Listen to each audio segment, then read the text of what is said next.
Ladies and gentlemen, boys and girls, one and all, I am that socially awkward gamer you probably forgot existed, otherwise known as Patty Jack, and welcome to Dragon Age Origins. I'm making a second impressions video for this game because I already did one for Dragon Age 2, and that entire video basically consisted of me saying this game was way better, so I figured I should probably make a video on this game just to kind of reinforce my previous statements and whatnot. So I want to start out by saying that I recently rebought this game actually on PC because I'd only actually played it on the PS3, and oh my god, the PC version is so well optimized. Oh my god. Every other game should be taking notes on how to optimize anything, because this game, like, I have everything on max. I'm like, it's locking out at 60 right now while I'm recording, which is pretty good considering I actually have VSync on and like all the anti-aliasing I can get. So that's great. That's really great. Thank you for making an optimized PC game. That's worth the mention right off the bat. Just saying, it runs way better than the PS3 version did, I must say. So yeah, okay, so what I'm going to do is I'm going to tell you about the game. We're going to go do some questing or whatever the hell I feel like doing in this game. So I guess I'll start off by just explaining what the game is. So Dragon Age Origins is a Dungeons & Dragons style Baldur's Gate-esque RPG. It's one of my favorite games of all time. It's in the top 5. So yeah, I really, really like this game. I think that if you like games like Baldur's Gate or Knights of the Old Republic or anything along those lines, then if you haven't already played this game, then you're dumb and you should play this game. Don't even bother with Dragon Age 2. It's a piece of crap compared to this. It is a steaming little turd in comparison to the glory that is Dragon Age Origins, and I'm going to explain why. So, first of all, we're in our little camp here, and these are all the characters we can talk about. That I'm going to talk about, rather. So, these characters I'm going to start off with here, because, you know, this is one of my biggest complaints about Dragon Age 2, and there's many of them, but I'll get to that in a second. So I'm going to start off with the characters, because I'm right here anyways. So, the characters are way better in this game, way more relatable. There's so many, they feel more like a throwback to old school RPGs, particularly Sten, actually. He's one of the more oddball characters that reminds me of a Baldur's Gate character, like, totally. Yes. So, every character has their own distinct personality in this game. You got Sten, who's this Kunari, weird kind of subhuman race that is very, militia-focused. They're all born into a certain caste system where they, like, live out their lives not being able to be promoted or anything like that. And they're very, like, quick to answers. They don't have a lot of humor in their society or anything like that. But he is a softie at heart. He really is. I know he likes cookies. So there's that. Yeah. They've got Morgan, who's like a Witch of the Wilds apostate mage. Apostates in this game are mages who don't go to the Circle of Magi, which is banned because Templars go hunt them down. Because in this universe, if you're not trained to like keep demons away, they usually try to find mages and take them over and crap. So she's very bitchy, but in kind of a hot way, I gotta say. Then you got the Chantry bitch, Liliana, and Alistair is kind of the quirky, like, kind of smart mouth, loyal companion dude, I guess. I don't know. We're bros. We're definitely bros. Then you got your dog. The dog is a dog, obviously. Let's talk to the dog. Look at what your fool dog placed in my pack. A putrid, half-eaten hare is not something a woman wants to find in her unmentionables. So, just the dialogue in this game is so much better and low-key than it is in Dragon Age 2. In Dragon Age 2, everything felt forced. Everything the characters said, their personalities felt forced as well. Everyone in this game just feels so much more natural, and you can get to know them or relate to them a lot better. And you see this down here? These are how dialogue choices should be. I don't. I really dislike the kind of dialogue wheel you get in Mass Effect and Dragon Age 2, where you get like 4 different options, and then he just says something that kind of sounds like it. Like when you don't have the fully voice acted character, it actually, to me at least, it makes me more invested in it because I feel more like I'm creating my own character. And also, you can like get more options rather than 4, which is great. So, so I can just be I'm gonna be a total maybe an asshole to Morgan just because. I am going to pretend I never heard that. The dirty mongrel can have this back. There. And tell him not to do it again. I just did. I don't want it, you worthless fur bag.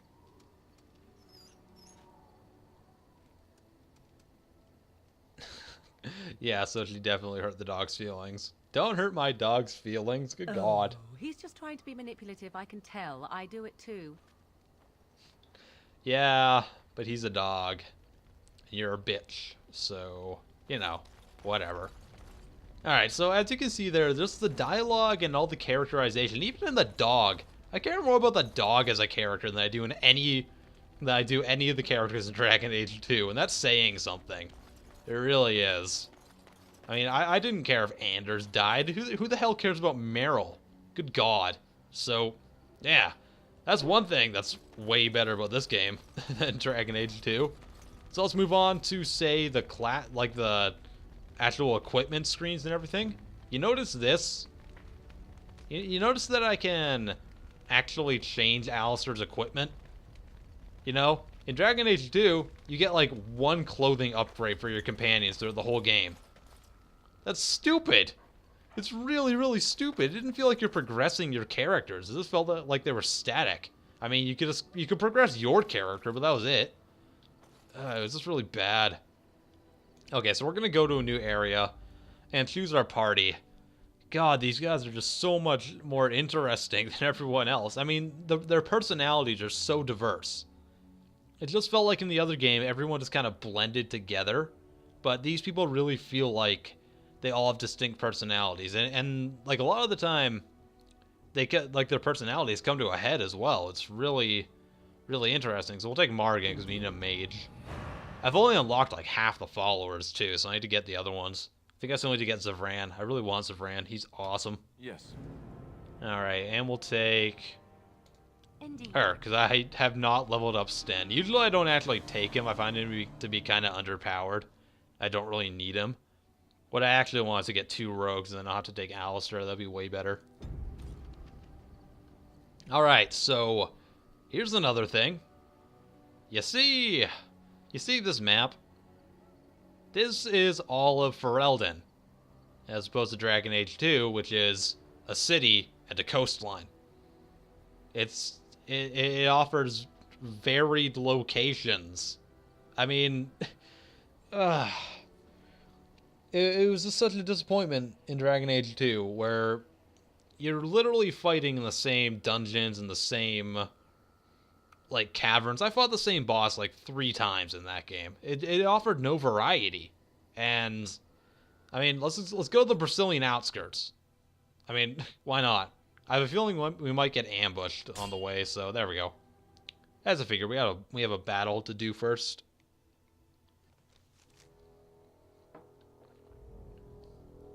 Or maybe just a cutscene. There are demands from the Banon that you step down from the Regency. They are said to be gathering their forces, as are your allies. It appears it will be civil war after all, despite... Okay, I didn't want to spoil a whole lot for you. But you kind of get the gist. That's the bad guy for the story. Ah, spiders. Good God. Good God, that scared the crap out of me. Let's just hit it. There we go.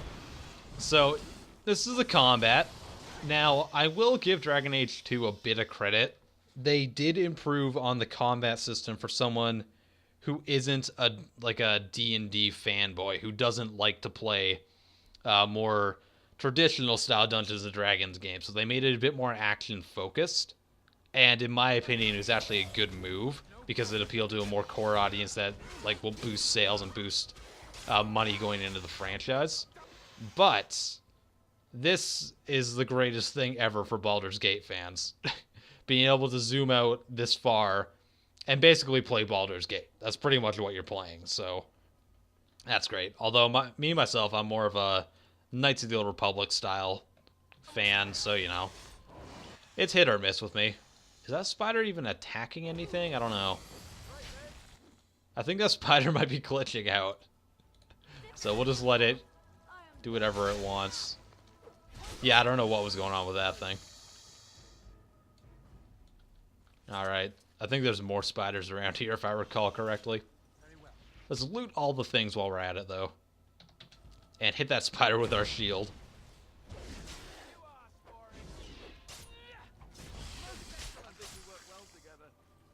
Wonderful.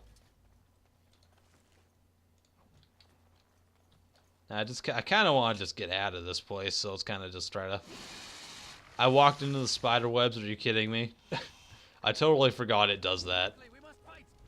Dude, all the realism. Come on.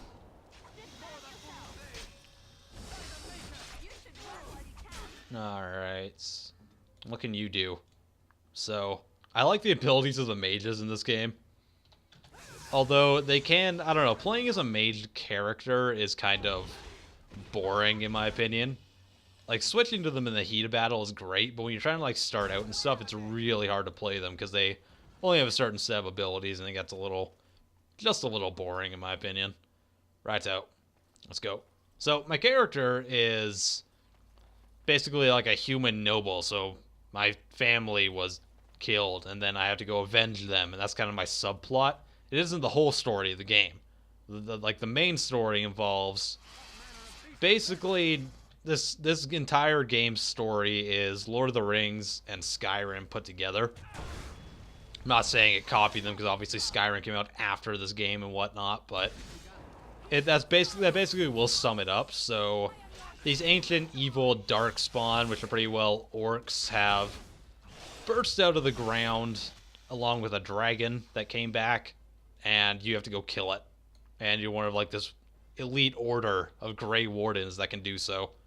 So, when you start out the game, you choose between like 6 different origin stories, and that will vary depending on what type of character you make. If you make like a human noble or a human mage, you'll get an entirely different like first 2 hours of play. Or you could be like a Dalish elf out in the forest, or say a dwarf down in like the dwarven kingdoms. And like they all have their own like unique origin story completely, but they also have like different variations of how people interact with you in the world and whatnot. God, there's so many spiders here. So like throughout the game, people will react to you depending on if you're a dwarf or a human, or like you'll run into certain characters from your origin story that you'll recognize, that your character will recognize, as opposed to if you're playing a different character, you would obviously never have met them before. So it offers a bit of story variation, which is quite nice. And I really wish more RPGs did that style of stuff instead of kind of giving you like that one starting point, like cough cough Dragon Age 2. So that. Right, let's try not to die. I'd rather not be killed by spiders.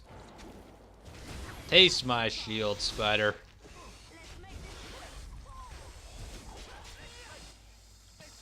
God, these things are creepy. I don't know how an arachnophobe would deal with this. Maybe there's a mod for it. You can't get mods for this game, which is quite intriguing. I want to try a few, but I haven't really had time yet. Mostly because my Nexus client's been bugging out lately, so I should get that sorted. But that's not what this video's about. You don't care. Let's just loot all the things before we go. I think we're done now. Oh, there's a... What the... There wasn't even any web there. That's confusing. That was really confusing. What does this spider have on it? Spiders have health potions, because that makes sense. Right, now, let's get over to the Dalish elves and go say hi.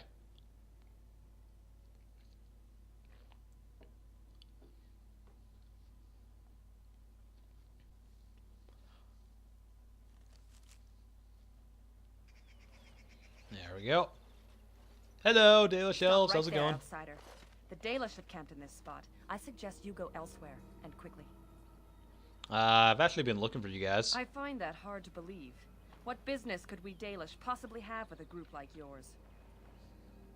Okay. Seeing as you are obviously no simple trespasser, I will leave it to the keeper to in the camp.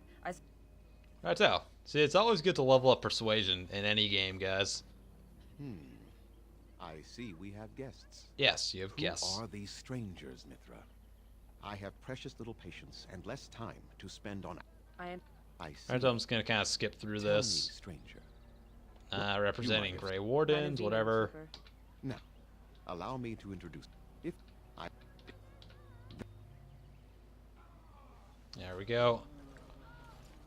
Right, so you can see how, like, the locations are all varied. Like, I might be in a forest right now, but where I was last time, I was like in a castle or in like a small town trying to defend the villagers, or I might have to go to a big city. There's a whole segment in the game where you're down in the dwarven ruins and catacombs where they were pushed out by the Darkspawn, or like going through all the mountains in order to find this lost ancient treasure and things like that. You know, the locations are extremely varied in this game, and it really does feel like the quintessential RPG. But we are in no position to uphold our obligations.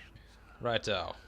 The only thing I kind of just want to get out of this conversation, if you will, please. And that with but if you can indeed help, then I Righto. Okay, so let's go head out into the wilds, I believe. Go find some, I think, werewolves in this part of the game, if I'm not mistaken. Righto. I like that when you go like across certain points and things that your characters will start interacting with each other. So like if you go across like say a set point bridge, then two of your characters might start talking and having like little maybe banter or just casual conversation. It's a nice little lore tidbit. That's the word I was going for. Oh my goodness, I'm sorry guys. I've been up since like 4:30. How do I get out into the woods? Is what I need to figure out. Hi, Cameron. Of course. I'm very sorry. Right, so. I'm Cameron, a hunter apprentice. I have no idea how to get out into the wilderness. Aye. Maybe it was over there. Maybe I'm just really stupid. I think I am. Oh, the little elf children. God, the lore in this game is so good. Like, how they blended all the orcs and the humans, and the dwarves and the elves together. It's like... It just... They did it really well to, like, establish all the hierarchy and stuff. Say, like, some of the dwarves have been basically turned into slaves by the humans, and other ones, like these guys, are hiding out in the woods and things like that, trying to be, like, lead normal elven lives and things like that. Alright. Oh god, the werewolves. I feel like I might be underleveled for this. Just maybe. Although the game might level up with you, so it might not be so bad. Oh god, all the werewolves. Like, there's so many story arcs and big, meaningful choices in this game. I mean, if I wanted to, I could side with the werewolves. And it's pretty awesome if you do, but my character isn't like that, so I probably won't. Or you can come to a compromise. I mean, just in the last portion of the game, I was playing, like, in this castle trying to save this possessed kid. And they gave you like maybe like 3 or 4 different options to save him.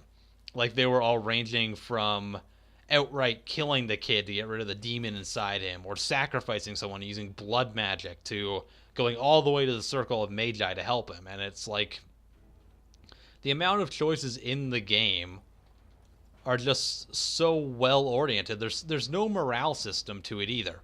I mean, your party members will like you or dislike you depending on what choices you make, but other than that, it doesn't even give you like a little bar saying this is good or this is bad. And that's really a benefit to the game because it leaves everything up to opinion. And that makes you feel more like, it makes you feel like you're interacting with your character even more. Because you have to like make these decisions yourselves and you don't get everything handed to you. Like, the game isn't holding your hand when you're making these big decisions. Do I want to try to expel this demon from this kid myself, or sacrifice one of his family members, or do I want to side with these werewolves or something like that? It's just everything about the game really rewards you for like being in character and thinking for yourself. So, hi werewolves, how's it going?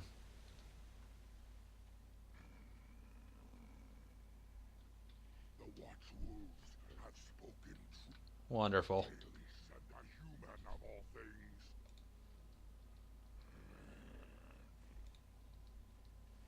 Yeah, so they just ran away. That's great. Anyways, this has been Dragon Age Origins. Hope you guys enjoyed. And if you like RPGs and you haven't played this game for whatever reason, go get it. There's really no reason not to. It's pretty cheap nowadays. And in my opinion, it's one of the best RPGs of the modern era, or maybe ever. And that's saying something. It's up there with Baldur's Gate and like plenty of other RPGs. So I'm just gonna finish off this fight here. Dang werewolves! Everyone just kind of stopped. What? Well, this is a glitch and a half, no, isn't it? Oh, now we're getting them. There we go. Alright. Anyways, hope you guys enjoyed, and go get this game, damn it. So, IAmPattyJack. We'll see you guys next time. Hey guys, hope you enjoyed this video. If you did, please give it a like, I would be super appreciative, and subscribe to my channel if you haven't already, because then you can see all the other awesome content I make. Like, maybe you're interested in some SkyZ, maybe some Battlefield 4 content, maybe you want to see this angry rant, or my first impression reviews. Hope you guys have a wonderful day, and stay socially awkward. Peace out.